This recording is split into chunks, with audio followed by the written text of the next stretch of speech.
I tell you, the CPS stuff was always interesting. When I just picked about that on the criminal prosecution service. Yeah. Or some call it the Criminal Protection Service. Yeah. And you took them to court, did you say? What are they called? We'll come to it. Was it what is it? It's not criminal injuries compensation board. Yeah, something like that. See, I can't remember what they're called now. CPS. Criminal injuries prosecution. I went to took them to an ombudsman. Yeah, I was the first ever one in the UK to do that. Yeah. Superb. All good, Al. Notorious in that world. You're rolling, yeah? Rolling? Right. Hello and welcome to the Construction Sport Podcast. We're back with a cracking guest, Mr. Darren Barden, iTalk, and also Hilti UK, technically comes under. Darren, how are you? Brilliant, thank you very much. Yeah. Happy New Year to you. Happy New Year. I think technically we'll be a few weeks in, but it's still Happy New Year until absolutely, February at least. And it's cold. The cold weather's here. Freezing, absolutely freezing out there. It is. But you've not had a long journey today either. No, mate. All Essex boys, didn't we? Came together. Local, 100%. We actually noticed there's a few people. Schwab, actually, I just spoke to the other day, actually, the guy who heads up the protest towards tool theft as well. Yep. So he goes with other countries, and he's in Bromford. Oh, really? Yeah, I was like, happy days. It makes life easy. He'll keep busy round there. Yeah, won't it? And I'm sure you guys will come across that, the tool theft side of it, the bunk as well. Absolutely, yeah. So where's it all starting then? What took you into the world of construction? Well, basically, when I left school, I wanted to be a graphic designer. And it's part of me when I look back, I wish I had done now. But, I ended up as a sign writer when I first come out of school, which then took me into site, because back then we were making site boards. They weren't all plastic, it was wood. So we were cutting them out, building timber frames on them, actually painting them, not just colour perspex or plastic as it is now. So I was always then on site, digging holes, climbing ladders. And that's pretty much where it went from there. Yeah, put them up, install them. Yeah, and it was a very different world back then. Yeah. Hard hats weren't a thing, really. I was walking around, where was it, Spitalfields the other day, actually. There was a stall selling all that kind of old heritage kind of wooden board. Oh, really? Yeah? Yeah, there is. There's worth a few that new Spitalfields job, yeah. As it was back then for me, when they built that, we done the fire exit signs at the top of the building. And they come down these big metal poles. Yeah. And we had a scissor lift. And when I think about this now, it's so stupid. But, we was young and the safety weren't like it is now. Yeah. But we couldn't reach the top with the scissor lift. So we had to put a set of alley steps on the top of the scissor lift. So we was going up the top of that. Yeah. And, when I look back on it now, I think, not in a million years, you wouldn't even get me up the scissor lift now. Yeah, 100%. What was a scissor lift like then? There was no clipping on, was there? No, not at all. There was nothing. We was in trainers and shorts. There was no PPE at all, really. Yeah, certainly weren't clipping on. And it wasn't long ago either, was it, the PPE thing? No, not really. I mean, we had, back then I left school in 1984. So this would have been sort of 87, somewhere around there. Yeah. 88, something like that. Yeah. So, Spitalfields was being built at that point. Yeah. And that was a big job for us. These are massive, big heavy signs. Although there's only a little fire exit sign on the bottom of it, but they were a big old piece of metal to hold them. Yeah. But just safety weren't really thought of that much then. No. And then we see that a lot too. Even those signs in the railway world, you see people walking on the railway doing work in shorts and t-shirts. Yeah. And just maybe a high vis. Yeah. I mean, it just came in, it's sort of, which is right. You look at sites now, they're clean, they're tidy, they're pretty much safe. Yeah. A couple of the things we'll talk about in a little while, with the mental health side of things, is that it's moved on so far in a lot of ways, but there's a lot of ways where it hasn't. Yeah. And that's the stuff we work on, in the background. So, So how long was you the road or the signage stuff? I've done it for years. Yeah, done it for about 8 or 10 years. Yeah. Then come out of signs, stayed in the sign industry, but got into sales. Yeah. So I went from sort of making the signs and installing them to sort of designing them, and then the actual installation teams and things like that, organising those. Then I went into sales, and from there I haven't looked back. So I had a stint in pretty much quite a few years in the railway industry, which is still sort of construction based, if you like. Which I loved. I love being in the railway industry. That was small world, isn't it?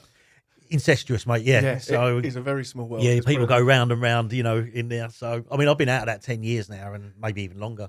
I still get phone calls now, when are you coming back? Why don't you set up again? And I'm like, no thanks. Definitely. We got sucked back into it 6 months ago, a little bit, and dabbled a little bit back in it. And we're going to again this year, because a lot of the companies that we're working with have got the rail side. But we've noticed as well, there's a lot of the rail companies, because of the way the budget is working, we're all venturing out of rail a little bit, just to kind of Yep. Yeah, not put all their eggs in one basket, the Rouse. They're taking on a bit of civils work outside of the Rouse. So, but then a few of those companies we're working with all mentioned that we might have something coming up in the Rouse. So a few of our lads are getting their PTSs back up and running. And I would, 100%.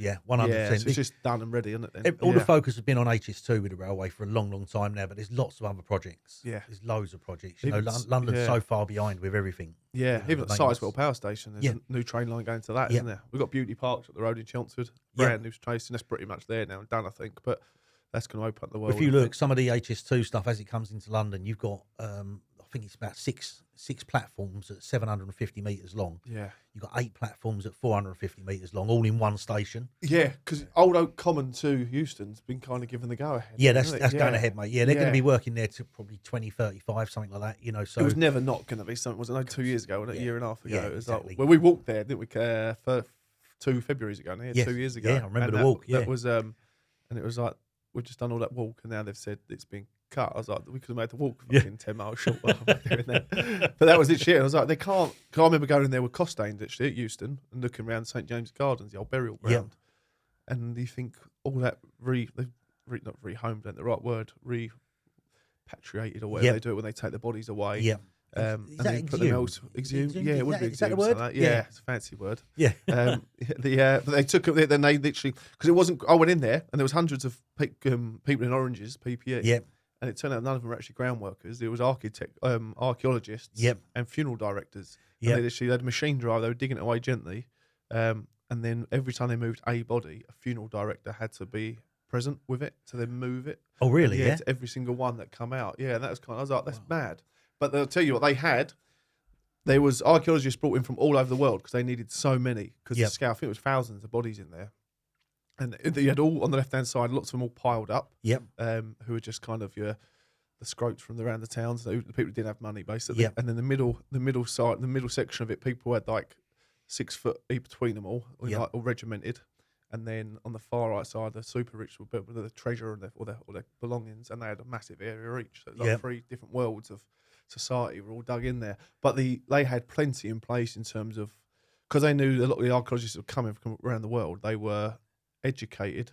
Their experience wasn't up to scratch with what they're going to see and how much they're going to see. So they had so much mental health support there to help these young archaeologists be prepared and be aware of what they're doing. I was like, that would never happen on a site with amateur ground workers. No. So it made some different levels of support. We done a bit of a trade day with Hilti in Bishopsgate. The stage, I think it was a building called the Stage. Yeah. And it was when they was digging down, and I don't know how many floors or how many levels they went down, but it was all archaeologists there. Yeah. And it was actually quite fascinating because the things they were discovering as they're going into the ground in central London is mad. Yeah. And you need these people on site. You actually do need them. You know what I mean? Because you're taking away history if you just dig it up and throw it, So I went to you about our job a few weeks ago. Yeah, we found a few old bits of metal window frames in the ground. Really? 3.5 meters. Down in central London. Yeah. And I was like, take them one side, show and tell at school for the boy.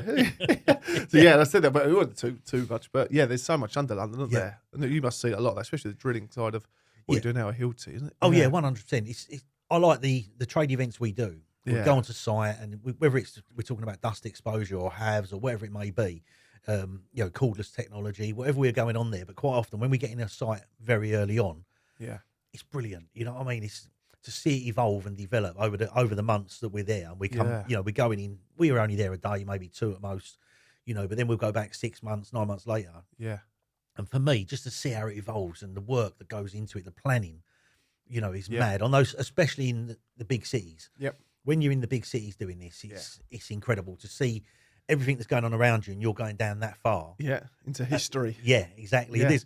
In fact, I think around Liverpool Street, there's a few sites where you've got to have a silent period. Okay. And it's a 20-minute, like literally no work, no nothing for 20 minutes. Yeah. And we literally, we're drilling away, showing all these people, and the site or project manager or whatever's coming over, stop. This is a silent period. Yeah. We're like, what? It's literally a 20-minute window where there's no noise on site. Is it really? Yeah. And I actually thought about it after. I thought, well, that's rubbish, you know what I mean? But it makes sense. Yeah. It does make sense because the sites, if you're working next door to it in an office, they just vibrate around the whole place. It's just drive you insane, you know what I mean? But then all of a sudden you get that silent period, you go, like that. So it's quite cool, Well, you'd say it because I remember when we were just at Liverpool Street for Christmas working there, and the noise of the emergency, ambulances and fire brigade and police, that noise of that echoing around the city took me back to being a kid when I was at my nan's. She lived just down on in Whitechapel. Yeah. And the noise, that kind of echoing around the city of those the blue light services, like the nostalgic feel to it. I was like, Christ, this is such a different sound to if it was out here in the countryside, should we say? But it's bonkers. But that's London for you. So where did the story with Hilti start then?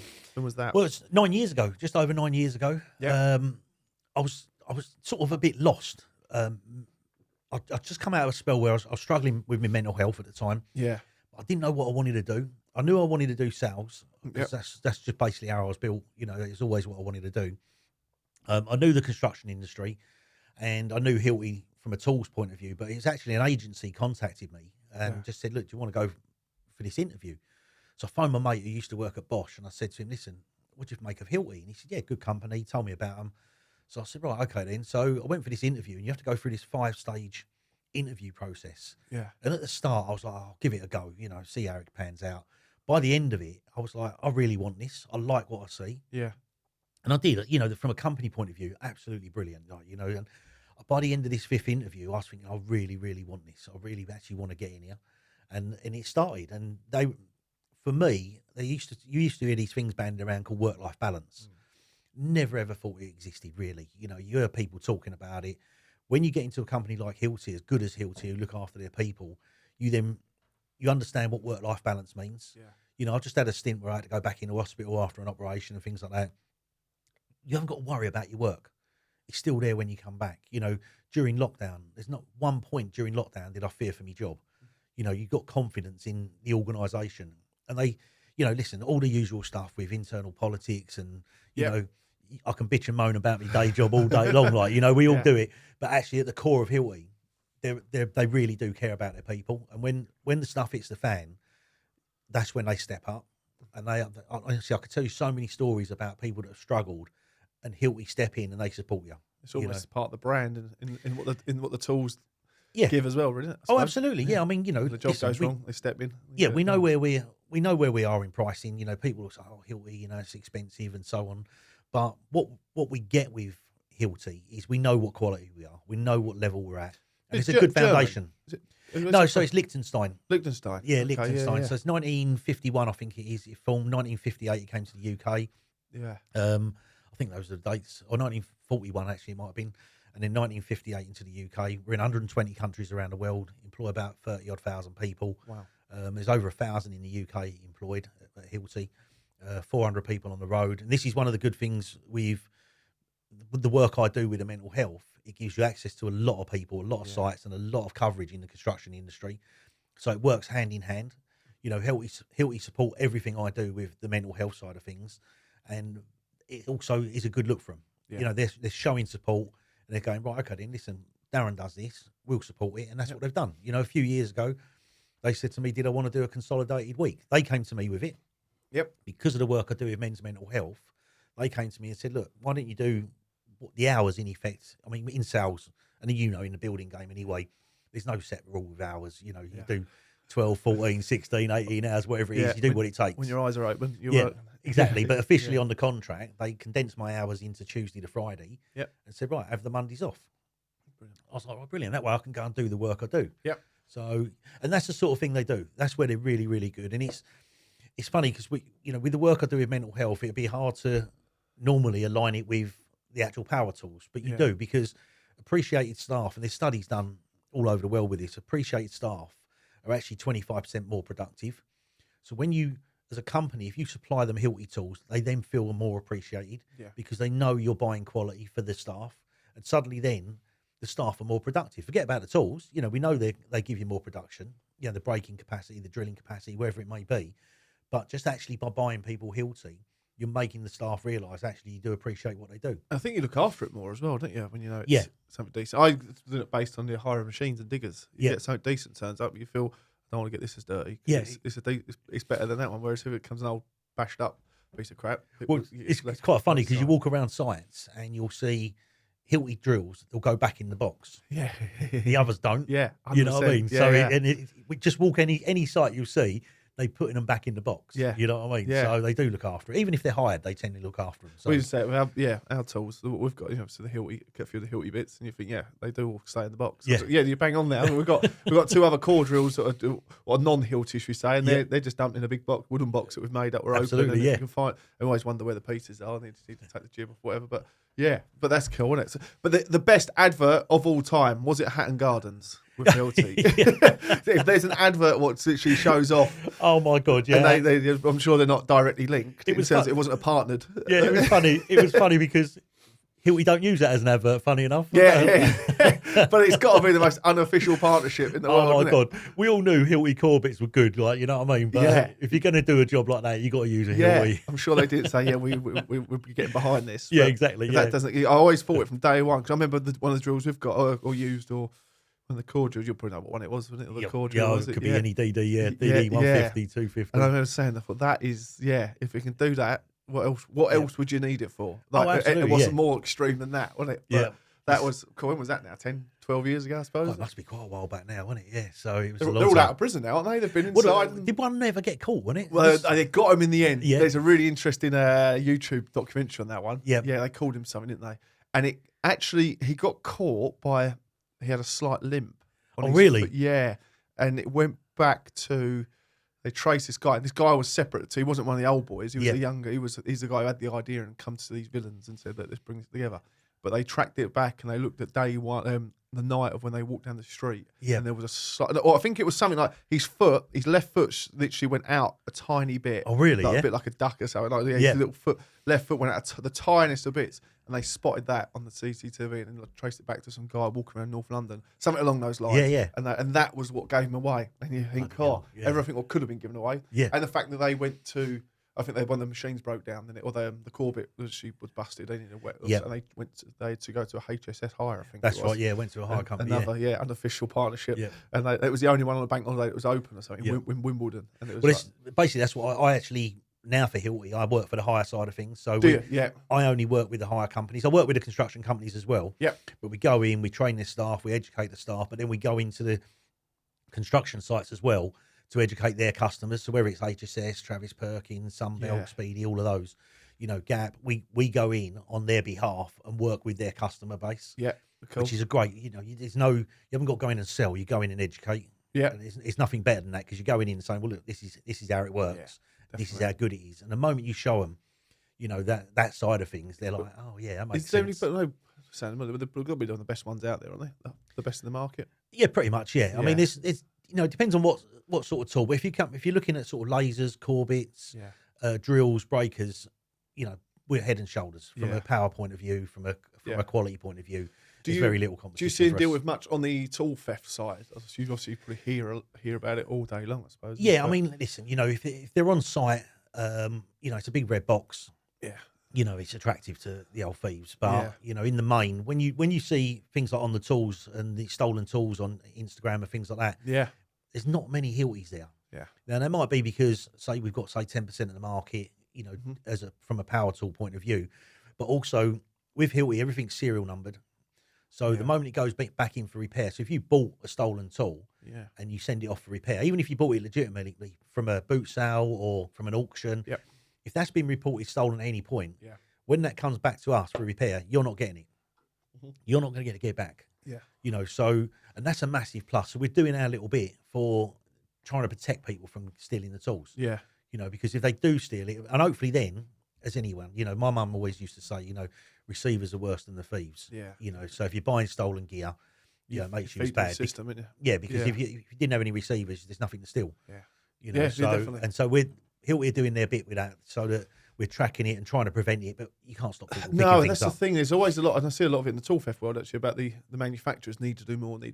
Yeah. And I suppose it is, but I suppose the people out there thieving it are always going to be one step ahead, aren't they? They're always going to look at what the technology is in there. The people who are fitting this stuff in these factories will be in touch with these people and let them know. I'm sure there's something along the loop. Guaranteed. When someone, you'd like to think not, but it's, no disrespect, but someone's in a factory getting 20, 30, 40k a year or whatever, and somebody comes and says that we're paying you 50 grand this year in cash. If you could just let us know what the master key is. The thing is as well with technology, with Hilti now, with our new cordless range, the Neuron batteries, which is from a power point of view is absolutely fantastic. But the the actual technology and the data-driven services that we do from that as well. So, for example, there's several ways you can buy Hilti, but one of them our schemes is fleet management. And fleet management, you get a module that goes on the charger, and that records the data from the battery, so it'll tell you the battery, usage time and things like that. So, but it also, when you're charging it, it'll give you that last charging point. Yep. So if people are selling this stolen gear,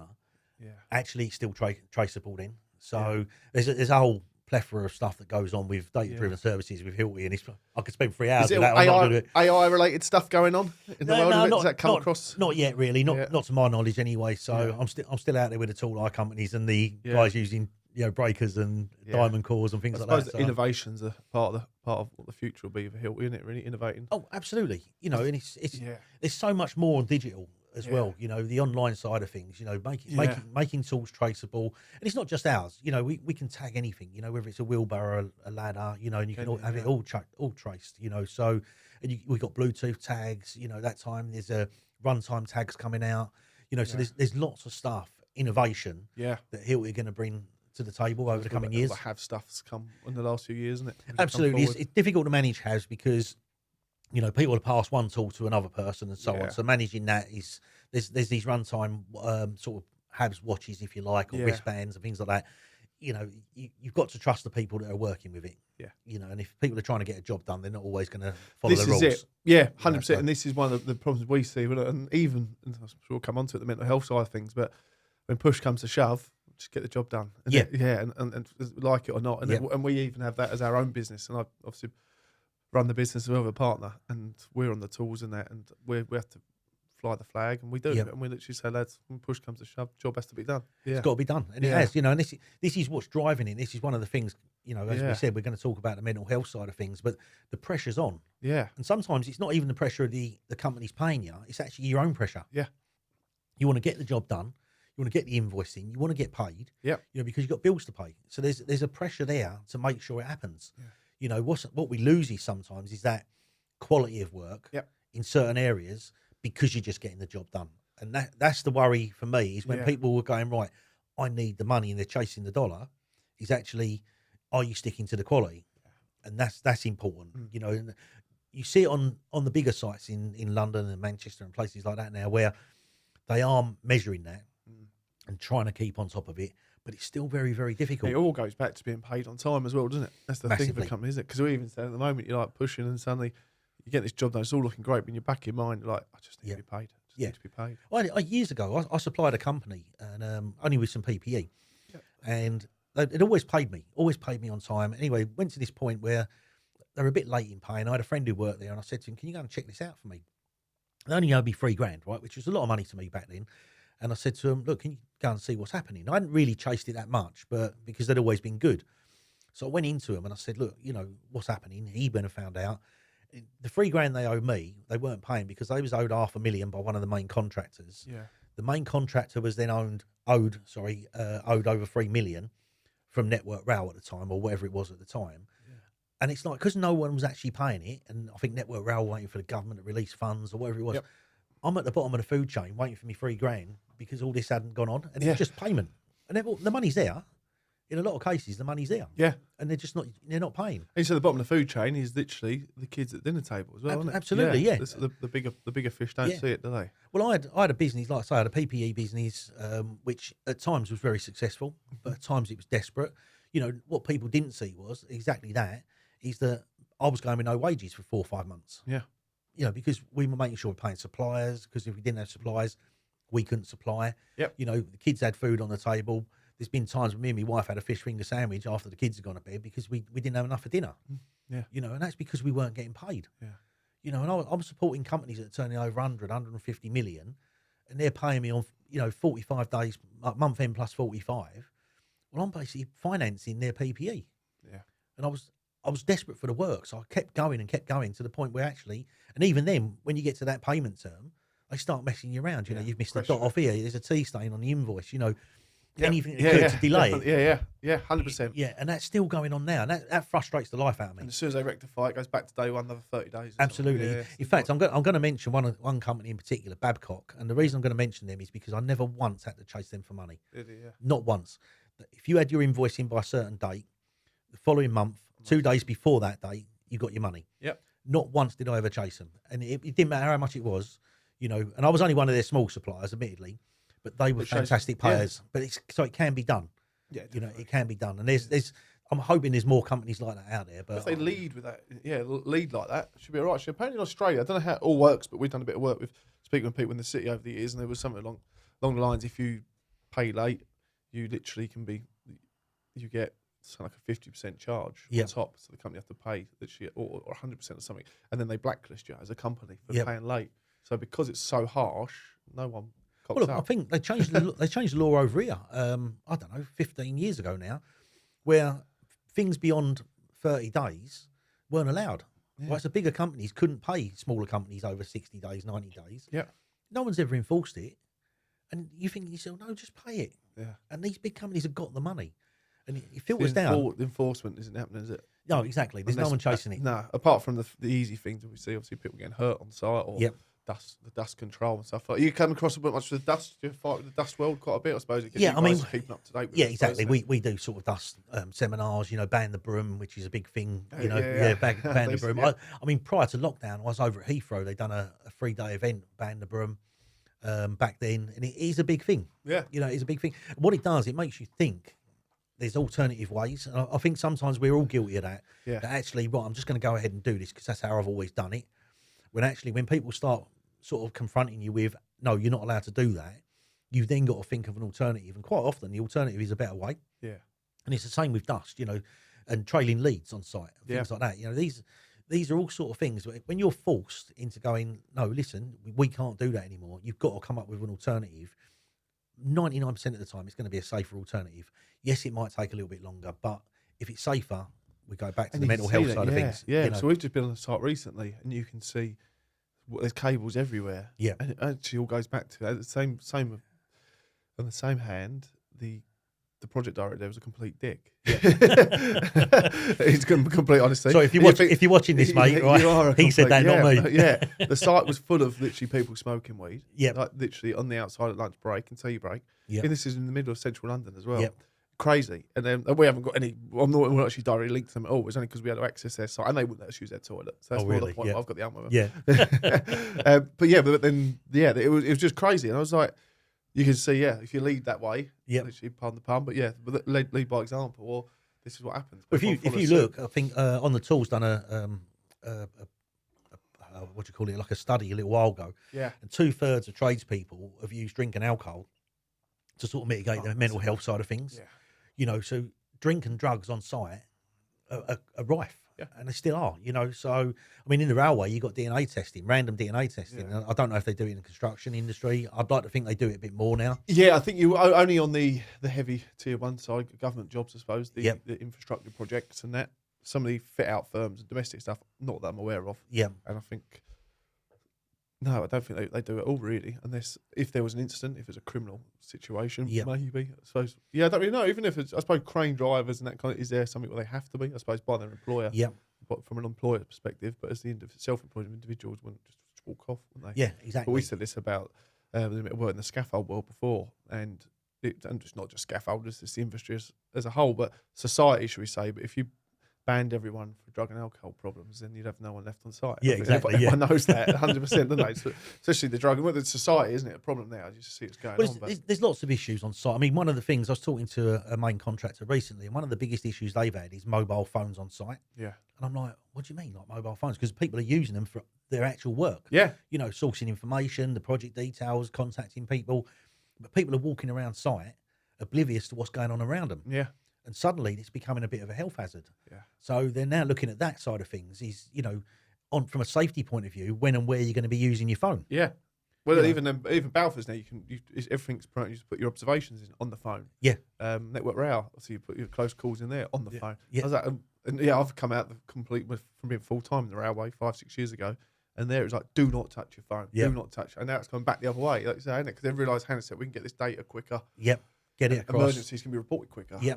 You know, some of the scanning devices you got now, you can go straight to your phone. Yeah. You know, then you go straight to whoever it is, get something answered. Yeah. You know, so it is important, but people are wandering around. Yeah. not knowing what's going on around them. Yeah. You know, so it's a bit of an issue, you know. So We, again, walking in central London, people coming out of Liverpool Street, walking along with their heads in the phone, and we've got Arctic lorries backing up. Yeah. Traffic marshals in place, and they just walk through the barrier still, Yeah. not even looking where they're Yeah. going. And you think, look up, and there's this fucking Arctic coming or something. Yeah. But you just don't care. It's No. it's bonkers how that rat race in London, Yeah. like how people are zoned in on, I do this every day. I don't need there's almost autopilot. Just walk through anything, and Yeah. pass anything. We just put in London actually. I think it was in Bethnal Green somewhere. I think I put it up actually on my LinkedIn, and the lady walks through a barrier, and the scaffolder's hanging off, leaning on a lamppost. Yeah. And the policeman, the fire brigade come along, and he's like, "Just get back." And she's Yeah. like, she can't understand why, can she? She's like, "Look up, you're right, you daft cow." Yeah, he's just leaning there, but yeah, crazy. But the mental health story then with it all. So obviously construction's there, Darren. But we, I think I bumped into you. I can't remember what it was, Future Build or something like that. It was one of those shows at the Excel. Was it XL? Yeah. Yeah, it's the Excel. Because Paul was there. Paul. Actually, PDC scaffolding Yeah. there again at that show. That's the Future Build. One of the ones there. Yeah, And It was a big old event, wasn't it? Yeah, So- yeah, it's decent money. So I went round there, and then there was a few companies there. But then I come to your ones, and I Yep. mentioned it. I might have had some leaflets actually I was handing out because we had a. Well, I actually got them because I still had it the other day, and I sent it to you. I sent you a Yeah, picture of course. Yeah. So I found one of ours myself actually online, picture of it. Yeah, and then you said you had a bit of a story to tell. and Yeah, it's absolutely. So incredible. Yeah, I mean, where it all started. I mean, Unbelievable. I was a young bloke at the time. I was 29 years old. I had 2 jobs. So I was working in the sign industry during the day, and then at night I was doing, but at that point I was van driving. So I come out of the sign industry, gone into van driving, but at night I was doing an extra job. I was delivering newspapers to shops. We were skint, we had no money, doing 2 jobs. We had a young 1-year-old at home at the time, so it paid the bills. And I got a knock on the door on Monday night at midnight, and 2 guys were there. It turns out there was 4 guys. One waited at the end of the road as a lookout, one waited in the getaway car. We've been told it was a professional hit, but mistaken identity. We know that's the case now. But the 2 guys, as I opened the door, so it's Monday night at midnight, I've come down in my pants. My wife was dealing with my son because he was teething. I've opened the door, the 2 guys were there, and they just came forward. I remember holding my hands out in front of me, but the next thing I know, my head was being bashed around, and then I'm in like a fetal position on the floor, and my head was just being bashed and bashed and bashed, and I thought I was being beat up. That's as much as I know. And then eventually it just stopped. They left the house. Somehow I shut the front door. I don't know how I done that, whether it's feet, hands, I don't know what I did, but shut the front door. I crawled through my living room and dialed 999. I screamed for police, fire, ambulance, whatever. I was just screaming for something. So my wife, she could hear the screams downstairs, but she's got a 1-year-old who's teething upstairs. So she thought some nutcase had knocked on the door and was screaming for help. It turns out it was me. Because obviously my screams didn't sound like me. It weren't until I was on the phone phoning for the police or ambulance or whatever it was that she then suddenly realised it's me. So I put the phone down, and then I left it a couple of minutes. I suddenly thought, I need to phone my dad. Don't know why. It's part of me wish I hadn't done, because my mum and dad come around to see the sort of aftermath, if you like. But I picked the phone back up. Bearing in mind we didn't have mobile phones then. This was a corded phone. So we might have had a mobile phone, but we wouldn't have been used to it. And so I picked the phone up. The operator was still there. And I said, look, I need to phone my dad. She said, put the phone down, count to 10, and then pick it up and dial the number you want. And I don't know to this day how I did it.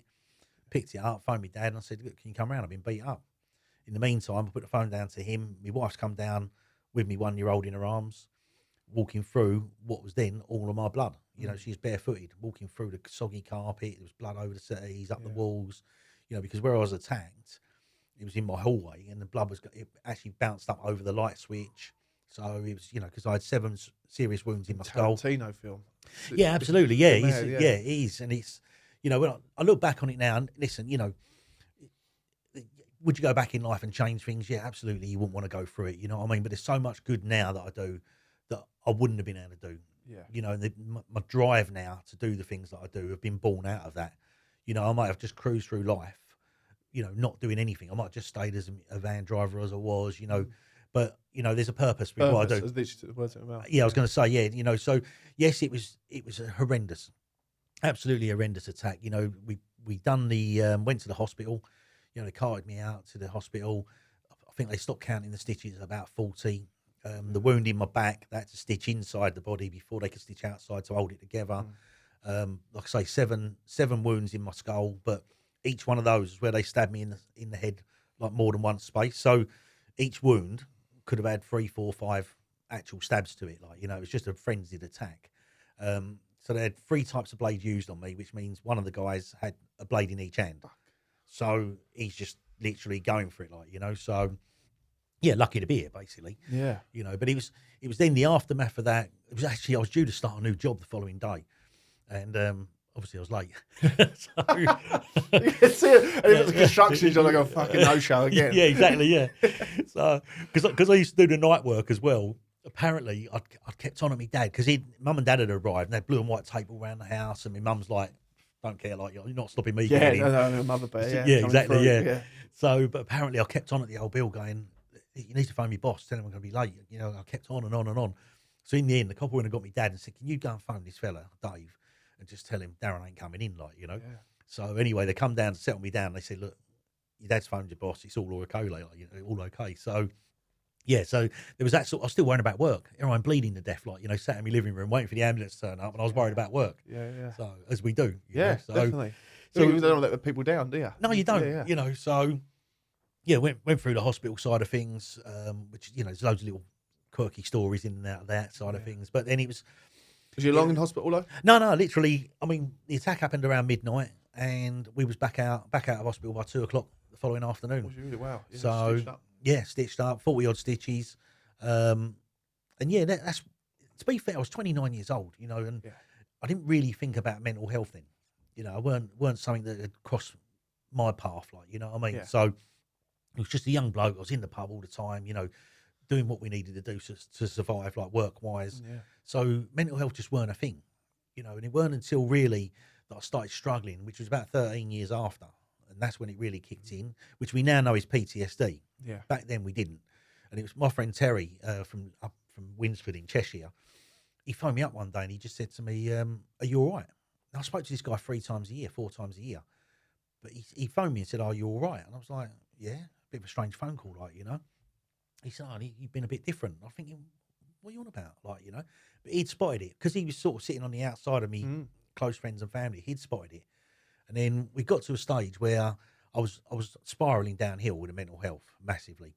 And I was struggling desperately to sort of ignore it, if you like. You know, you're a bloke, you don't believe in this sort of stuff. You know, we don't cry. You know what I mean? It's all of the stuff, you know, man up, sort yourself out, all of the stuff we tell people not to do now. Yep. I was doing it. You know, that was me. So it got to the point where, you know, I was on the verge of taking my own life through PTSD, and I'd worked it all out. I'd worked out how long my wife was going to mourn for, how long the kids were going to be off work for, when they were going to go back to work, when she was going to go back to Calculated. work. Oh, mate, I had it all sorted. You know what I mean? I knew to the day, you know, this is when, right, I'm going to die on this day. They're going to be back to work on this day. You know, I mean, stupid, you know what I mean? But I weren't in control of my emotions, you know? And then I started to notice that there would have been 3 or 4 guys that maybe my wife works with or in our circle of friends. I thought, hang on, if I go, they're going to muscle in here. So these poor buggers didn't even know they'd done nothing, right? They're just nice people, right? I then developed this hatred of these guys, right? Yeah. And I then started in my head creating scenarios where I'd have to deal with it, right? So I'm like, I mean, this is all mad stuff going on. And it was actually sort of that stopped me taking my own life. You're not going to come and muscle in here, mate. You know, these poor blokes are walking around oblivious. They've no interest whatsoever in my world. But so it was that aided me in actually not taking the next step. Yep. You know, so which is a bit strange. But that was 13 or 14 years after, and there was a study done. I can't remember how many years ago now, but apparently ex-servicemen that come out of active duty. It's about 12 or 13 years after they were suffering with PTSD. I think it's a lot sooner now. It's like 5 or 6 years. But back then, it was that. And that's what it was. It's just a delayed reaction, you know, to what I'd been through to where I was. And I'd never really dealt with it. Yep.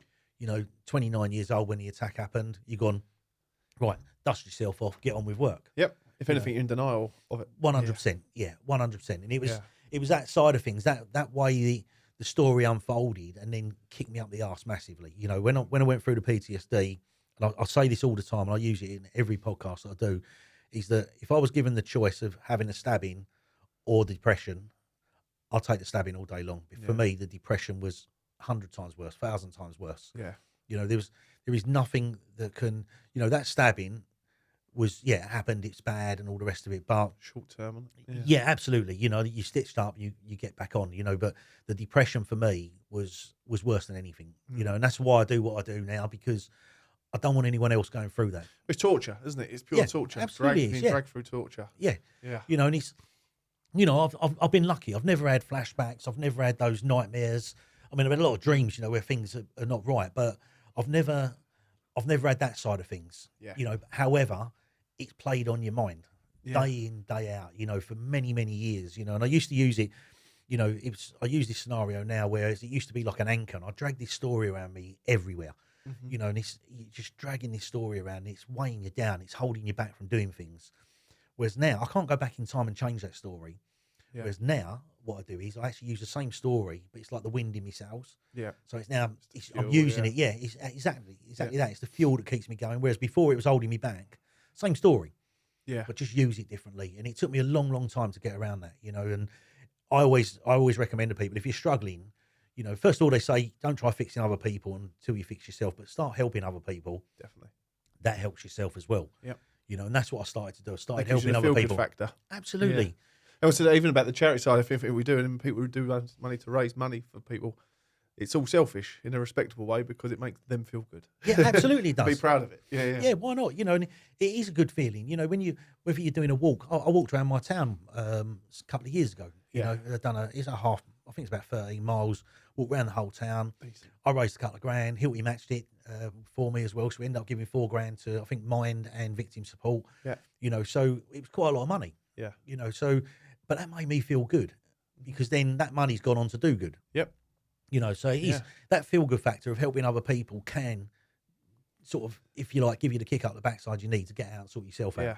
Kevin Sinfield's a big one for that, isn't he? The rugby league star on it. See what he's doing. The big absolutely. I'm sure he feels good for it. He doesn't like say he's deserves. Well, there's so many out there. There's so many people, and whatever the reasons, you know, mine is, you know, my story is it's a brutal stabbing, you know, and there's a big story behind that, but ultimately, you know, everyone's got their own story. Yeah. You know, and it's that side of things, and it's quite funny because I always used to say to my wife, like, you know, listen, there's people worse off than us. And she'd be like, no, there ain't. You know, you've been stabbed 20 odd times. We've lost a house. We've lost this. You know, I'll be like, no, there's people worse off. You know. Anyway, a friend of mine, she's a Catholic, and she said to me, go and see a priest or a vicar or something. Go and have a chat with them. And I'm not religious. Yeah. But in the end, I was like, I'll go and do it. So I went and sat with this priest or vicar or whatever he was, and I said to him, look, I'll keep telling my wife, there's people worse off. I'm trying to be a nice person here, you know. Yeah. And he said, well, your wife's right. I thought, oh, not again. So, you know, but he said, listen, he said, I'll give you a scenario. He said, two next door neighbours, two guys go to work. He said, and one cuts his arm off in an accident on a saw. He said, the next door neighbour on the same day, he gets a paper cut across his finger. He said, at that moment in time, he said, that paper cut is the worst thing to happen to that guy. Yeah. He said, that guy losing his arm, that's the worst thing to happen to him. He said, you can't compare. Yeah. It just so happens in their world, that's the worst thing. Definitely. And it's that side of things. You then think, actually, yeah, brutal stabbing, car crash, you know, losing, you know, your job, whatever it is your story. Yeah. And it's your problem, and it's the biggest problem in the world because it's yours. And that's what you got to overcome. Yeah, and it's respecting people who have that problem from outside. Because I sit now, and you'll probably hear many a times, and you do hear people who have taken their own lives and stuff, and you think, fuck, over that. It's so petty, so small. But like you say to them, we've even seen like very small debts and things like that, and you think, God, if you would have just rung out, anyone would have lent them a couple $100 to pay it off. But so here it's the worst thing, can't get out of it. And people, and it's, you know, sometimes there's this escapism. I was drinking too much. Yeah. And what happened to me was it wasn't necessarily the drink. I wouldn't put me in the alcoholic stage. It weren't that. But I was drinking all the time, you know, and drinking heavily, but 4 nights a week. Yeah. And I didn't have the money. So I was actually spending money I didn't have. Yeah. So that was then mounting up debt. So not only am I drinking too much, I'm mounting up money, debt that I didn't have. Money I didn't have. And all of a sudden you're in a spiral. Yep. So to get away from the thought of the financial side of things, what do? You go and drink more. Because while you're drinking, it ain't such a problem, is it? Unfortunately, when you wake up, it's double. Yeah, exactly. Yeah. So, you know, I had to learn that route as well. You know, I still like a beer now, more, you know, as much as anybody, but it was that side of things I didn't see. I couldn't see it. And that's one of the things I want to do now is actually educate people and make them aware of what's going on around them. You know, make them aware of drink, of drugs. You know, some guys. I think there's a guy called Paul Malt who's fantastic. You know, he often talks about when he was having his struggles, you know, he got into porn, right? And he was watching a lot of porn. And for him, it was his escape. Yeah. But what it was actually weren't solving any of his problems. And what he'd do, it was drink and drugs that led to the porn, you know. Yep. So, and all of a sudden his wife and his kids were insignificant to him because he was all in his little world. And there's so many things out there, so many distractions, especially now with gambling, online gambling, massive problem. Terrible, isn't it? You know, there's so many different things. And quite often it's born out of, as you said, relatively simple things. Yeah. You know, it's just fear sometimes and lack of understanding. That gambling one is terrifying. It takes down people more than anything as well, isn't it? When we had a real good chat on the tractor rally that we done last year to Ireland over a large amount of drink, should we say, and one evening. And one of the guys said how we drunk far too much to go and work the day after, put it that way. But he said back in the day, everyone used to do this and have a drink every night. And you get to the point of realising, there is a line. And maybe if you've got work in the morning, only have X amount. But he said the problem is now we're threatening everyone with these drug and alcohol tests. So everyone's petrified about having more than a beer the night before. So they all go back to their rooms, sit on their own, lonely, with an app in front of them. And then their addiction goes down that way. And then, but then we can get them on a machine day after and it's absolutely fine. But are we actually doing enough to support these people in terms of... No, leaving people lonely in a room. Yeah. Well, no, this is a problem. You know, when you see the young footballers getting in trouble, you know, with gambling and things like that, you know, for me, it is that loneliness, you know, can drive you to it. But we're almost isolating people to try and protect them, and actually you're putting them in a vulnerable situation. Definitely, yeah. You know, it's that, for me, is awareness would make people understand. If we can go and educate people on the potential pitfalls, and it's things like, you know, just understanding money. You know, you're a young lad, your dad's been a carpenter, you know, your uncle, your granddad was a chippy, you know, whatever it may be.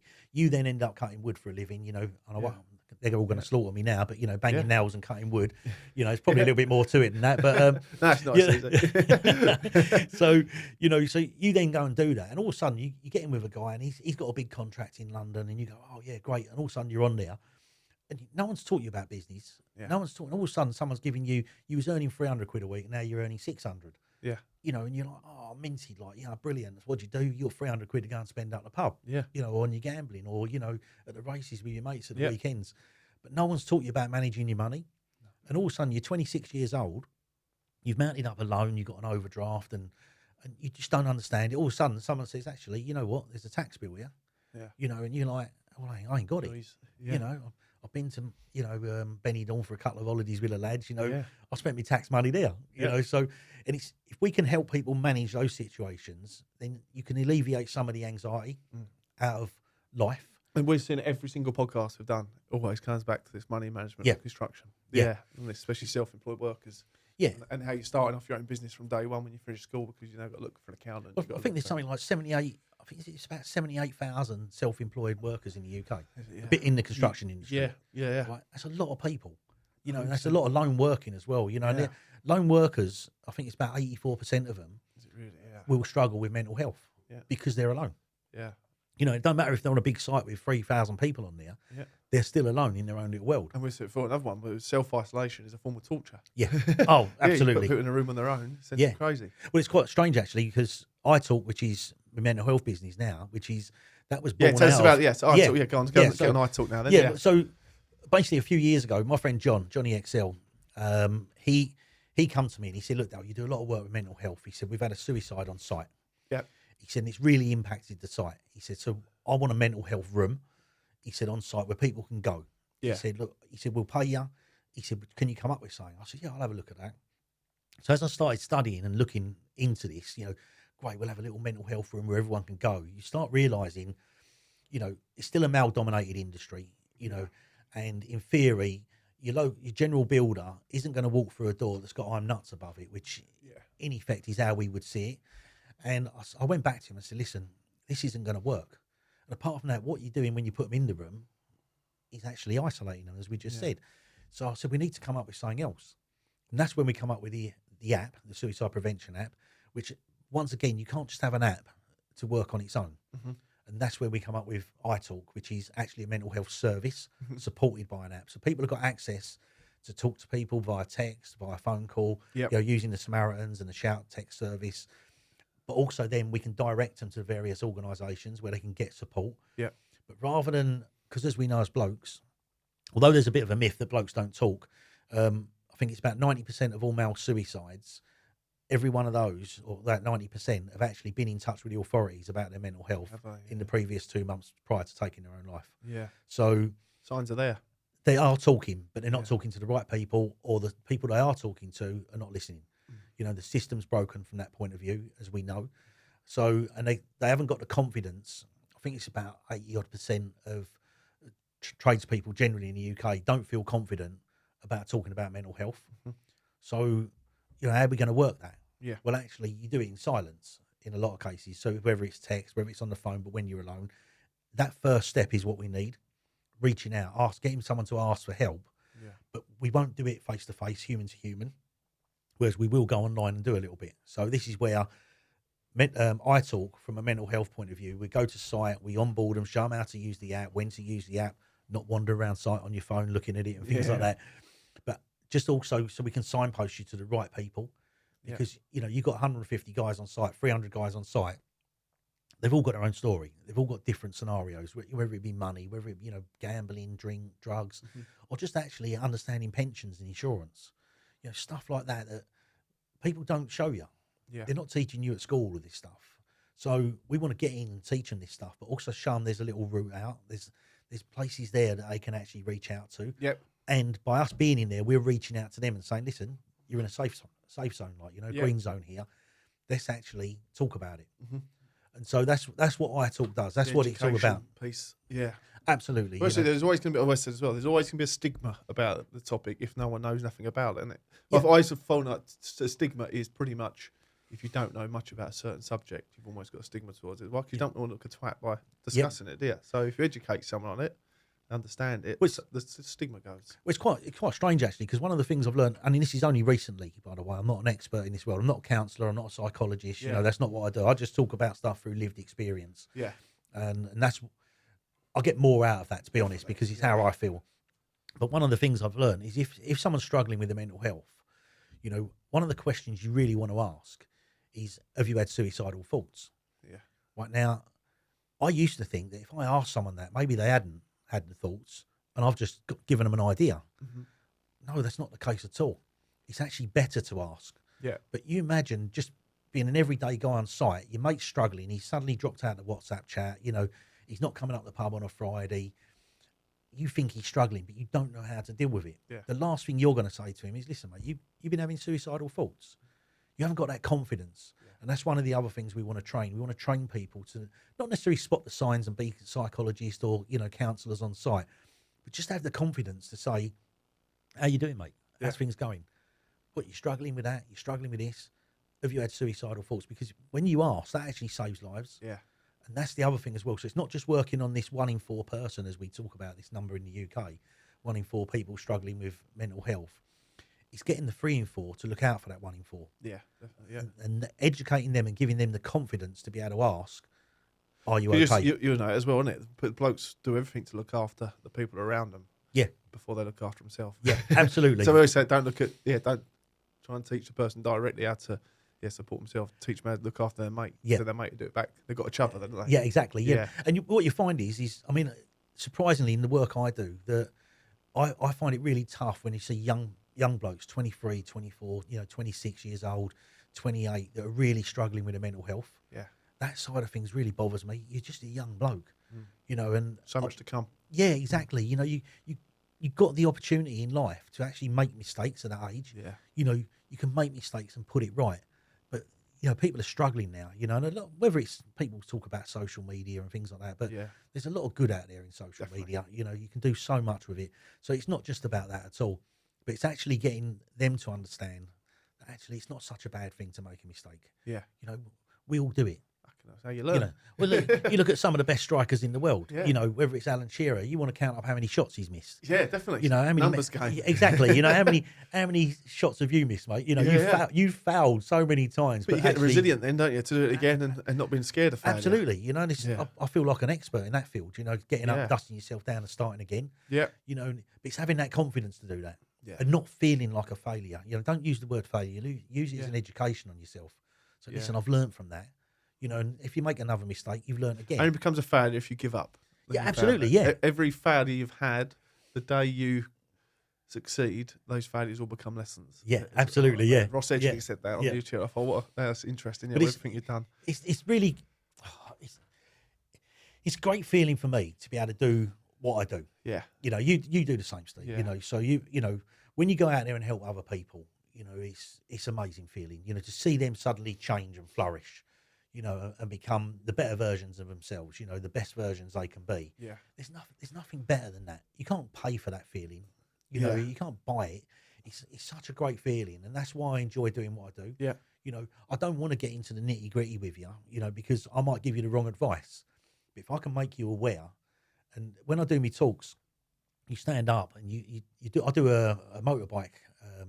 It's a heavy metal rock festival once a year, and it's up in Colville in the Midlands, and it's at the Victoria Bikers Pub, and it's like all these leather clad bearded tattoos, you know, and it's Sons of Anarchy stuff. Yeah, all that, you know, and they all turn up, and you stand up there, and I'm talking about hope and, you know, suicide prevention, and, you know, in me nice colourful shirt and trousers, but at the end of it, you can see them, and the amount of them that come over to me and go, listen, actually, mate, thank you for that. The big macho scary guys. Yeah, you don't matter what walk of life you're in. People have stories and have struggles, and you know, when you can empower someone to go, you know what, I'm going to go and make a change. It's brilliant. That's the thing. I think you'll get it, and there's many people that do, and says other people do go out doing talks and stuff on site. But you need the bigger players in this world of especially construction to see that, those stories that come off the back of a talk when you do one. Because I've had a few. Almost to the point you've probably been there as well. You go, fucking hell, that's deep. And people are going, don't offload your shit onto me in some respect. But, you know, but people feel comfortable, don't they, just to come out and go blurt it all out. We get it. My son will tell you, I could be in a pub and you're like a magnet to someone else's story. Yeah. Because they know you're out there. Like, you're a safe person to go and talk to. Yeah. And that's what I want to do. So when I stand up and talk to 50 guys, you know, and you tell your story, and you tell them how, you know, I sat on the kitchen floor and cried my eyes out, or I sat in the shower for an hour crying my eyes out, you know, suddenly they're like, oh, I've done that. You know, that's me. You know, and actually, well, he's talking about it. I'll go and speak to him. Or actually, now I know I can speak to someone. Yeah. And that's what it is. Just, it's not about my story. Yes, my story's there, and it's, you know, it's sort of graphic in a lot of cases, but it's just actually empowering people to go and do what I do. Yeah. Hey, I just find it fascinating as well. Myself, similar. The people who are so passionate about this stuff and really pushing it are the ones that have been through the mill with it, isn't it? There's not many people who run with the passion of it who haven't had any past experience. Yeah, upon that they've seen it, but it's almost you've got to go through the shit to realise that there's a lot of passion there for the subject, isn't there? Well, lived experience in any walk of life. Yeah. You know, we go back to, you know, being a chippy. You know, you learn to cut a piece of wood or drill a hole in a brick wall, whatever it may be, through someone else who's done it. Yeah. You know, we don't think twice about that. Bang on. Yeah. You know, and that's it. You know, digging holes. You know, I could. Mate of mine, we'd done a little, funny enough, in Malden actually. Went round and done a little fence for someone, a little trellis. Yeah.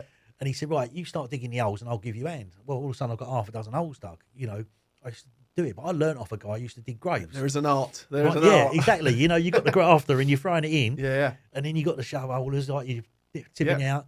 And he's like, oh my God, he said, your holes are 3 foot deep and they're perfectly all the way down. I said, well, that's what I do. Yeah. You know, it's easy. But I had to learn that from someone else. Yeah. So you learn from those that have been before you, and it's the same with mental health. You know, we've been there. You know, I was there. That is the college. Yeah, exactly. You know what I mean? Yeah, it's my life experience now. I can share, and hopefully other people will learn. They won't go down the same route I did. Yeah. And that's the ultimate goal. You know, don't end up where I was. Yeah. You know, whereas I was living that life of denial and just going, you know, life's going to be all right. So you said that it was the depression that kind of got into you yourself. Yeah, 100%. Yeah, I mean the depression, like I say, they call it PTSD now. It's you know, it's depression. You know, life got a hold of me. But as a proud bloke, you know, the joker in the pub, you know, first at the bar, last at the bar, all that sort of stuff. You just pushed it all to one side. All the problems went. Yep. You know, they were still there, but you just kept hiding them away, and it just building and building and building. I remember I was in a meeting. It was in a pub, funny enough, but I weren't drinking because I was driving. And I was in this meeting, and I come out of the meeting. I've been there an hour. I couldn't even remember the bloke's name. No. He'd been talking to me for an hour, and like my mind was on all the other problems. And I'm like, I've got to sort something out here. You know, this is not right. You know, and I could feel the pressure. My head was at boiling point, like, you know, constantly. And it was hard work. Yeah. You know, I don't want people living that life. You know, Do you find, I'm talking from my experience as well, come to, I suppose, a little bit of it, PTSD is not recognised in construction? Oh yeah, absolutely. I think it's you know, we talk about, we use the phrase mental health quite a lot, but you know, there's so many, you know, whether it's anxiety, whether it's depression, whether it's PTSD, there's lots of different sort of caveats within mental health. You know, and sometimes it's just, you know, sometimes you get low. You know, I think it's from the age of 46 to 52, men struggle. Yep. Quite often, if you take your stereotypical male, you know, married, 2 kids, you know, dog, picket fence, whatever it may be, suddenly the kids are growing up, they're going to work, they're driving. They don't need you teaching them how to ride a bike. You know, they don't need you teaching them how to drive.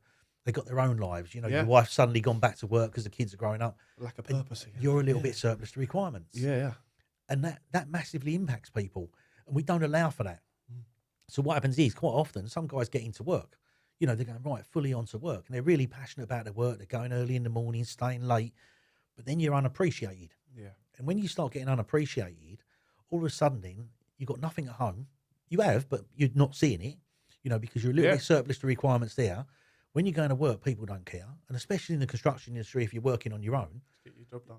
You know, it's a little downward spiral, and it's that side of things I want to take care of as well. You know, we want to put things in place, so build a community on site. Exactly what you do with construction sport. You know, when you first went on site, and I think I remember seeing, I don't know how long ago it was now. You know, you threw a football to some guy. I don't even think he spoke proper English. No, I think he did. You know, you know, and you threw the football to him.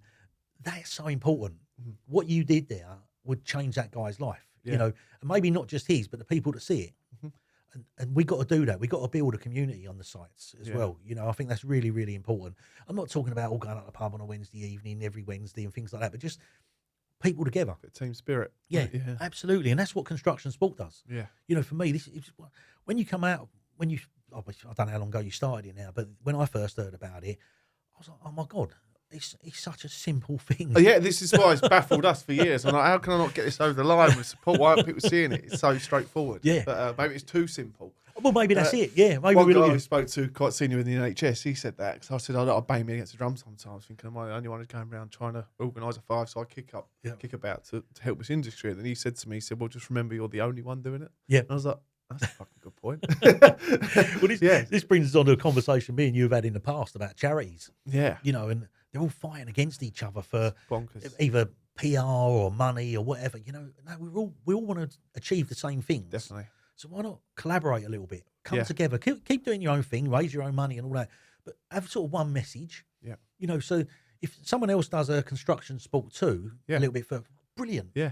So what? 'Cause you can't cover every site. No, in the country. I said this. We ain't going to be responsible for every person playing football in the construction world. Yeah. I'm not saying I know that, but I know we just can do what we can do. Yeah. And try and, that knock-on effect, ripple effect of everyone else doing it. It wouldn't hurt. I mean, it wouldn't hurt if there was, I'm going to say it again, construction sport too. Like, you know, but if there was that, I don't know, let's say Manchester, for example, you know, so all of a sudden then you got them teams in Manchester all doing the same thing. Yeah. They've learned from you, learned from what you do. Then all of a sudden, we'll bring them together. Yeah. Let's collaborate. Let's do something. It's same message. Such a weird world. And I think that ultimately that's why we become a charity ourselves, because we've realised we ain't getting no support or help from anyone else because they all are all following their own way. And there is, I won't go into names now, I suppose, 2025, we're trying to be respectable. But a new you. Yeah.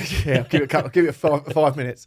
But at the top of the tree, they are divided. Yeah. And it's you are that one or you are that one. Yeah. And we see that, hear about day in, day out. It's like, are you part of that or are you part of this? It's like, it's almost this world of Brexit and are you in or out? Are you COVID? Are you jab or no jab? It's you have this, you can't sit on the fence, you can't have a bit of feet in both camps. You have to be you know, I've heard people say they won't work with me in this working with this charity because they're in that charity. 100%. What do you mean? Like, you know what I mean? That time we've had, we can't support you, so we support these guys. I'm like, well, that's not the point. Yeah. They do something completely different to what we do, and no one else is doing this. But apart from that, we're out there saving lives. Yeah. So what's more important here? Oh, what, you don't like him because he does this? We couldn't have people from the Thames Tideway project on our walk because they were supporting another charity on that the charitable team on the project support a charity. I said, okay, no worries. Well, we're doing this walk from Twickenham to London XL, and we're opening up the UK Construction Week. And then I said, yeah, we can do it, but we have to do it for the charity of our choice, of our project. I went, that's fine. I said, but we are the charity leading this, and I'm running it. And if you ain't going to support us, you ain't doing it with us. Absolutely. And they went, okay, no worries. I went, look, I don't know why you're being like, this isn't a big charity fundraising thing anyway. Like, this is just us walking for the bigger picture. Yeah. And they said that, and I went, okay, no worries. I said, it's a shame. They said that we're not going to do it because of that. I went, oh, it's a shame because the BBC are actually on it now, and they're going to film the whole thing. Next email, bang. Oh, actually, we'd like to discuss this. And I went, don't worry about it, it's too late. Yeah, too late. Yeah, exactly. Yeah, so, and that was literally how it went. I was like, why are we, why are you saying you can't? And there's a little bit of a problem there with the charity world as well, because you are getting these projects go, we now support this charity this year. What then? Then when you get it as well, within the project team, they'll be like, yeah, but we don't want to support that. The I was getting out. If someone comes to me and said, you're going to support a load of hairy-ass blokes in the construction world, or do you want to go and support these little orphan children in this hospice who are all going to pass away next week? Said, I know where I'm going. Yeah, exactly, yeah. The big ugly fucker's going to go look after himself. And that's literally the stereotypical way of looking at it. But as much as they need the support, it's about everyone will go to the thing that looks a bit more. Well, this is one of the things I wanted to create, something called the iTalk Charity Index, where charities, I mean, it'd be a subscription. It'd be like 97 quid a year or whatever it is. I want to bring charities into it that then it'd be like a TripAdvisor, if you like. Yeah. And it was my friend Paul Vittles actually come up with this idea. And he said to me, I think you met Paul. Yeah. So he said to me, look, I want to. He's a hell of a lot in the campaign. Oh, mate, he's brilliant. He's absolutely brilliant. He's a fountain of knowledge for me. But he said to me, look, he wants to talk like a TripAdvisor, but for charities. Yeah. I thought, what a great idea. Yeah. You know, and anybody who uses that charity, let's put a review on there. Yeah. They're all doing it themselves, but let's put it in a central place. Yeah. You know, someone goes and runs with the idea, fantastic now, you know, but it needs to be done. Gets a message and out there. Brings people together a little bit. You know, you got, I think it's about, 170,000 charities in the UK? Is it? Yeah, it's a crowded market, isn't it? 170,000 charities. Yeah. I mean, it's ridiculous to think, you know, you got that many. Yeah, 100%. And that's what we're saying. But then if you go on the ground of construction, not many people on the ground know any of the charities. No. Yeah, no. do they? And they know the big ones. They all know the big ones, which is great. Well, potentially the management will. A lot of the on-site staff. Yeah. We wouldn't have a Scooby. You say no and go, what's that? And exactly it. This is why I want iTalk to be what it is. Yeah. Is because it's on their phones. Yeah. And also part of the onboarding process. It's subscription based, so the construction companies pay for it. Okay. Yeah. And if they're paying for it, they want a service. Yeah. So we go in, we do stand down days, stand down hours, whatever you want to do. We go in and we onboard their staff. So we get them to download the app. There's a unique code they use. We get them to download the app. We show them how to use it, when to use it, why to use it. There's some mental health training in there, suicide prevention training as well. We give them the little snippets, but then there's ongoing stuff as well throughout the year. Yeah. And it's a contract base. It's 3 years. So people come on board, but they'll get regular training, and their staff then are introduced to what's available. Yeah. Because quite often, if you hear, I use a couple of them, you know, whether it's Lighthouse, whether it's Mates in Mind, all of these charities, which are fantastic and doing some great work out there, but they're just names. They're not there on site. They're not in their phone. Yeah. And that's one of the things we want to do with iTalk, give them access to all of those. Yeah. All those 170,000 charities. I mean, obviously we're construction based, so it's revolving around that. Yeah. But it's very much then there's an awareness. Yeah. And also, it's a starting point to maybe fixing yourself. And you've got it, and that's exactly why we're doing this, the podcast, we do, because when people are in the canteens, they're not in newspapers anymore, are they? They're on their phones. On their phones. Yeah. Yeah, And that's, if you like it or not, you've got to get in front of them. Yeah, that's absolutely. And this is what we want to do. You know, you go onto some of the major sites, you've got canteens that sit 700 people. Yeah, it's huge, isn't it? You know, you go in there and the quality of the food's good, the quality of the service is great. This is not a burger van that we used to have on a site, You know, even burger vans now, to be fair, are much cleaner and tidier. Yeah. But you know, it's that side of things. We got to bring about change. Yeah, and we got to start at the top, and also we got to work from the bottom. Definitely. And you look at that as well. These big canteens and these big projects. I know I've been there, and I've known a project director who was massively affected by it. But if you've got a lot of people on your site, there's a chance you're going to lose some people to suicide. The statistically, you are going to. And there was one project director who was probably the main project director behind when we got started, actually. And he said that I didn't know this at the time, but he stood up at an event for us and literally said there was a guy who went home on Friday afternoon, what's it called, Moxie driver, articulate dumper. He went home on a Friday and never come back to Monday. And he said that will always rain over my head. Yeah. Like the success of that project means nothing because that bloke didn't come to work on the Monday morning. Yeah. And how many of these projects are running like that? How many of these companies are running, if not all of them, really? When you look at the big boys, isn't it? This kind of... If you go to, you ask any CEO of any major construction company, or take all of them, right? Yeah. You've got, 30-odd thousand construction companies in the UK, whatever it is. So you go to all of those and say, right, okay then, how many suicides have you had within your company or on your sites? Yeah. And chances are they won't know. No. And that's where the problem starts, because that guy that didn't turn up on a Friday, the biggest problem Monday morning isn't his world, it's how we're going to get the job done. Yeah. So actually, that poor guy, gone, he's forgotten. Start of December. Yeah. Fleet Street, London. Bang up. Monday, I got a phone call. Steve had just been told to carry on again. Yeah. Not really. So we got in touch with the company, the directors of the company, the tier 1 company, one of the biggest. I said, do you realise this happened on your site? And they said, it's not. And I said, well, it is. Yeah. I said, it's not. I said, well, it actually is. I'm on the phone to the guys now, I can tell you. Yeah. And then things changed to a certain extent a few days after. But it's like, the more to the point was the fact that the job needs to keep on going. Yeah. Yeah. You can't, and we see it. We say it even in our own team. We're working on tier 1 jobs, and there is no room for anyone who can't give 100% of kind of experienced graft, basically. Yeah. There's not room for anyone who's a trainee. There's no room for someone who only half knows how to drive a digger or has just got their ticket. Yeah. You've got to be up and running a million mile an hour, and if you're not, you're going to be outed.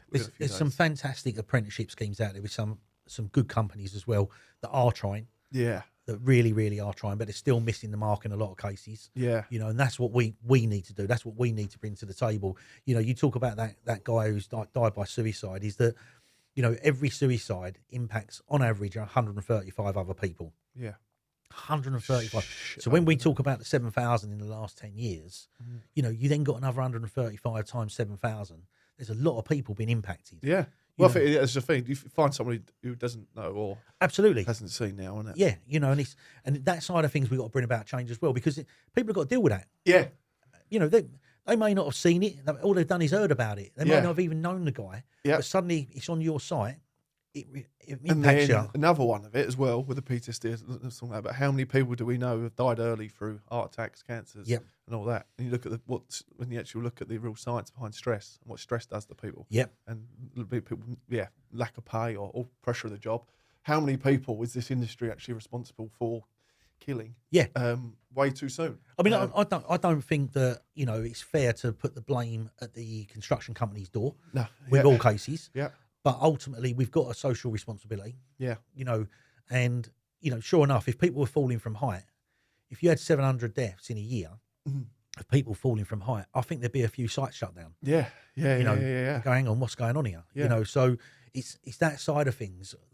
Yes, I don't think they should be held accountable in all cases, but they've got a responsibility to do more, in my opinion. Yeah. You know, so this is where we get into it, is they've got a responsibility to do more. But at the same time with it, no one's got any framework or anything because legislation doesn't really oversee it. Well, it's one of the things we're doing with iTalk is actually we'll introduce something called a personal safety plan.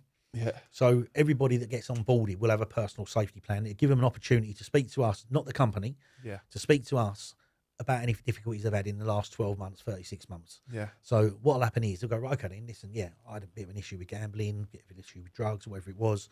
We can have a little discussion about that. We could put a personal safety plan in place so that actually, if anything should happen, you know, they go out on a Wednesday, finish on a Wednesday. The guy don't turn up for work Thursday, Friday. Yep. Is ultimately there's a little sort of safety net there. Yeah. We might be able to intervene. Yeah. You know, these personal safety plans are absolutely vital. Yeah. Hardly anyone's using them. You know, so off the back of that, there's like a wellbeing matrix, a wellbeing grid. So that actually, you know, you can fall into categories and go, well, I've got this problem. Well, we can help with that. Yeah. You know, we can signpost you. You know, so reporting in on the app as well is going to be important. Yeah. You know, just checking in on the app so that people know. You know, we don't know the individuals. We don't know, you know, everybody there by name. But what'll happen is we'll know that people are okay. Yeah. And we'll spot trends as well. The data then goes into the company and says, well, actually, you know, you've got X amount of people saying this. Yeah. We can't give you names. It's completely anonymous. But we can certainly say there's a trend here. Yeah. You need to look at. Yeah. You know, so so it's absolutely vital to, number one, get people to understand. Yeah. Educate people, make them understand that there's avenues to come out of. Yeah. But we need to be doing that, and there needs to be more of Steve and Darren out there. Yeah. Trying to bang this drum, if you like, to actually get people to take on board what we're saying. To recognise it from people who know it firsthand. So with the when you're live it yet? No. Or when you're going live? So we originally went to launch November 23. Yep. Unfortunately, the app developer at the time couldn't deliver what we was after. Yeah. So then we had to sort of reinvent it, rebrand it, and so on. So we should The prototype will be ready by the end of January. Yeah.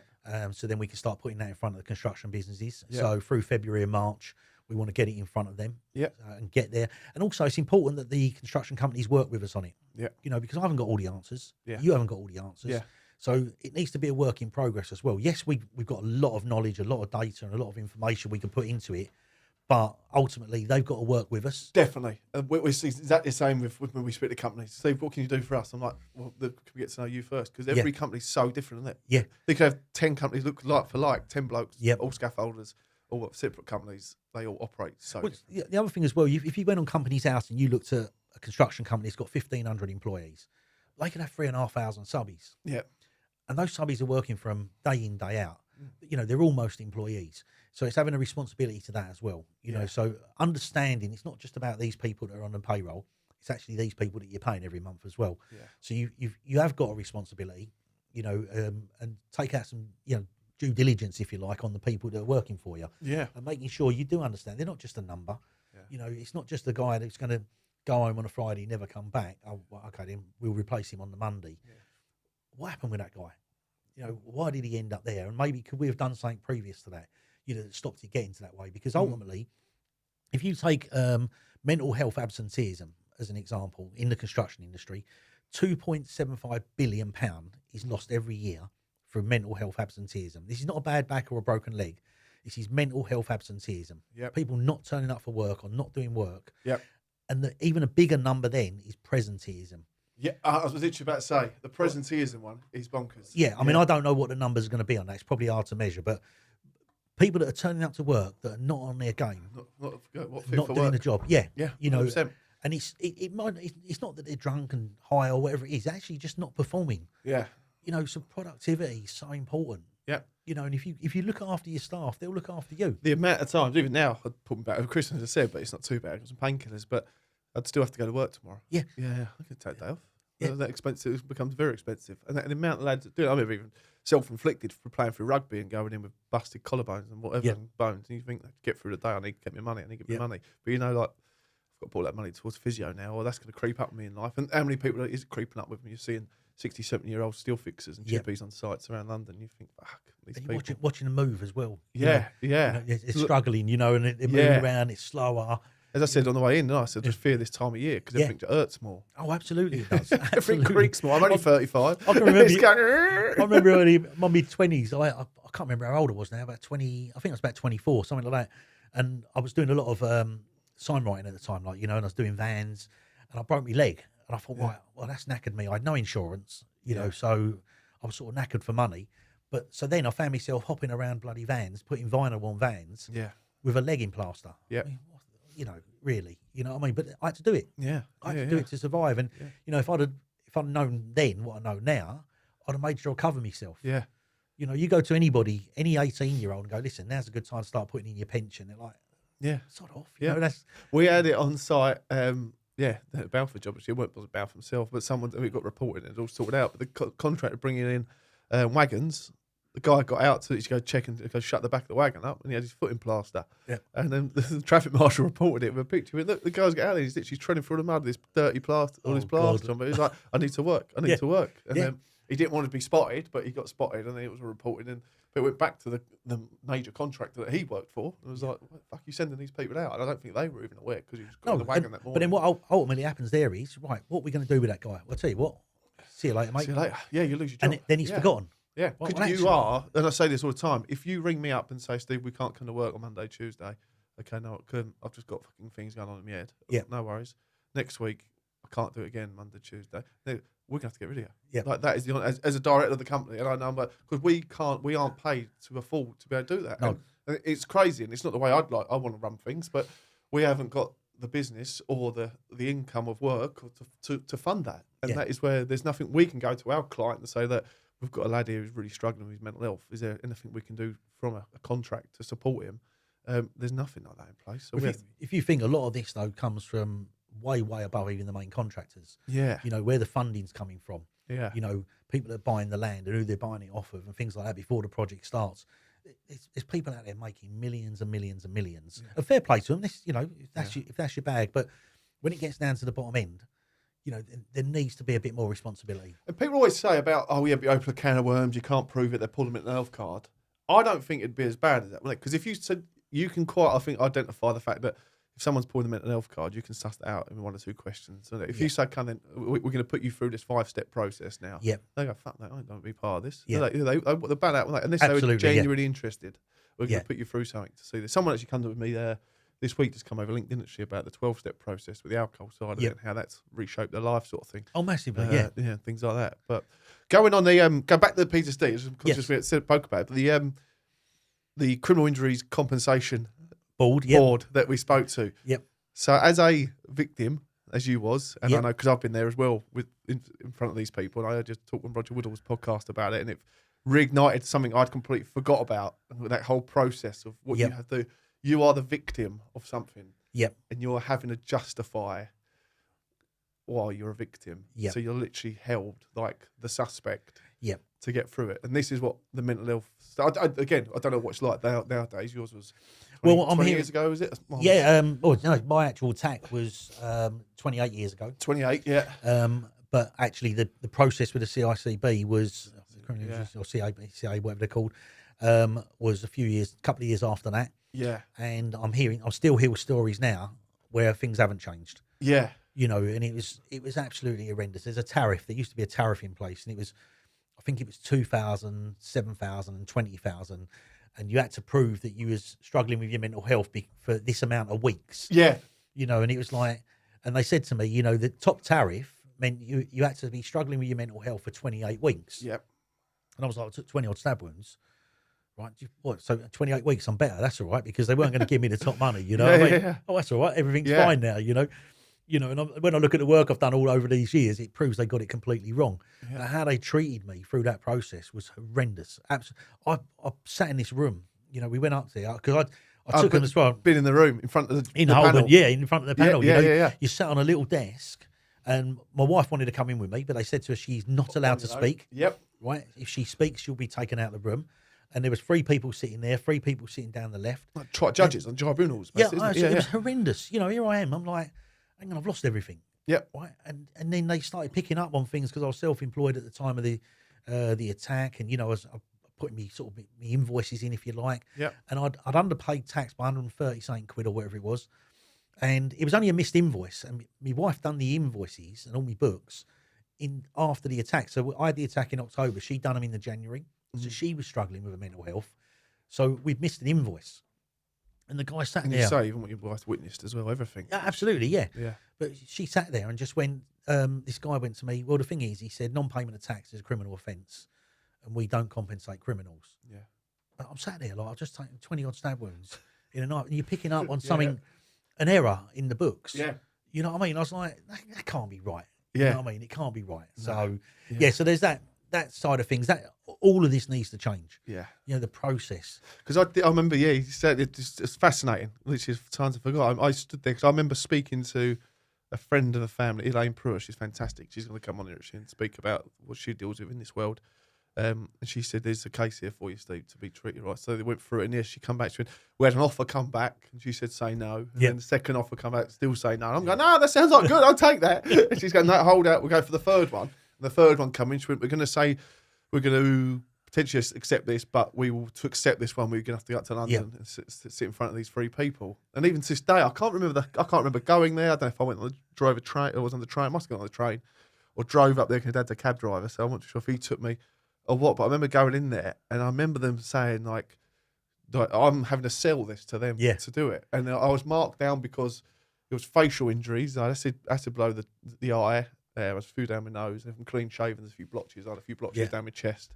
That was category number 2, I think I was priced at. And then number 1 was the psychological damage. Yep. And then 3 was the impact on my work life or something like that. They factored in. I was only 18 at the time.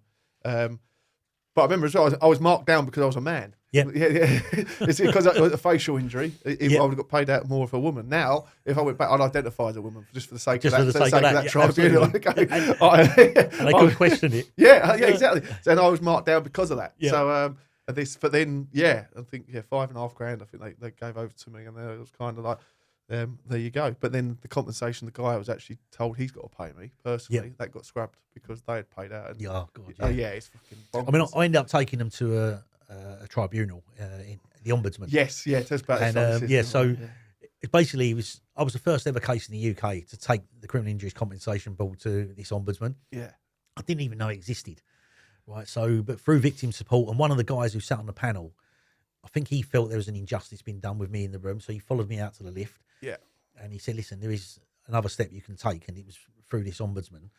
And I was like, I was all over the place. You know, you summed it up actually where you was at when you can't even remember how you got there. Yeah.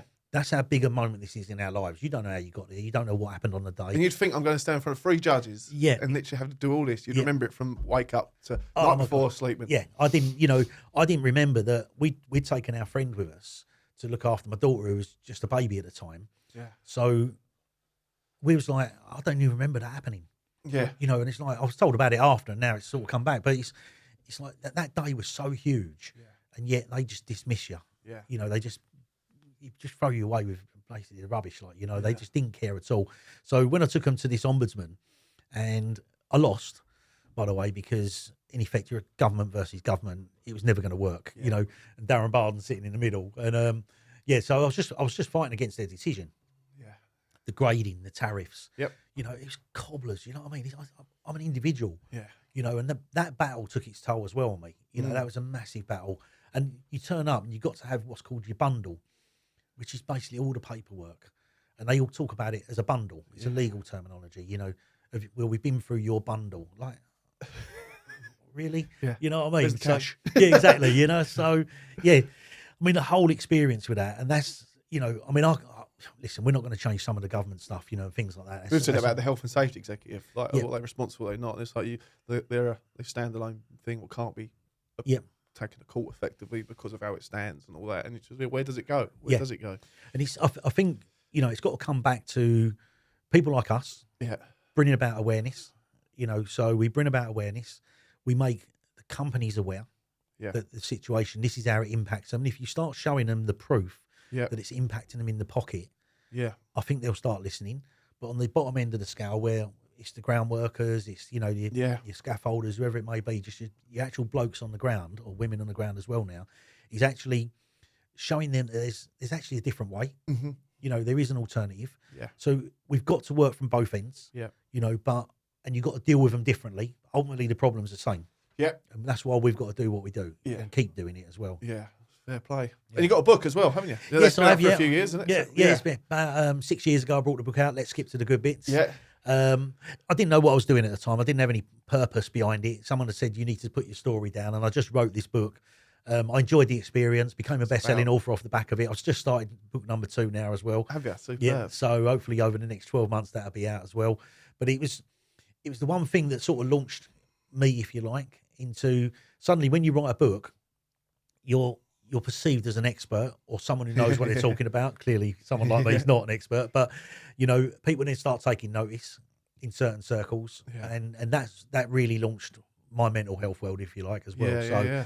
You know, when I do the talks now, you know, because you've got the backing of a book out there and you've put it in black and white, people can trust what you're saying. Cards on the table. Absolutely, yeah. And in my case, I poured my heart out into it. Yeah, you know, as I do all the time now. You know, as I said to you early on, you know, there's no question I won't answer, no matter how deep it is. You know, and how sort of painful it can be. I need to answer those questions so that the next person has got the confidence to answer those questions as well. You know, that's important. But so the book, like I say, it's quite a few years ago now, but it's still selling. It's really strange. It's been selling not every month, but sometimes I get £3.50 quid from Amazon, you know, the payment. But, you know, it sells pretty much most months, 6 years on. And hopefully now the next book will include the story, but it's more about, it'll have a purpose behind the next book. It'll really be about saving people and using it as a template for the construction industry to actually bring about change. And that's what I want to do as well with a new book. Yeah, superb. Yeah. Darren Barden, top man. Cheers, pal. No, I really appreciate you coming in. No problem. And Thank you. coming forward and all your help and support over the years. Not saying anything with iTalk, you don't want to help us or push in the right direction or anywhere we can put you in front of, then all for it, pal. No, really appreciate it. Thank you. Safe travels, not far to go home. Yep, easy journey. Top man. Cheers, Darren. Cheers.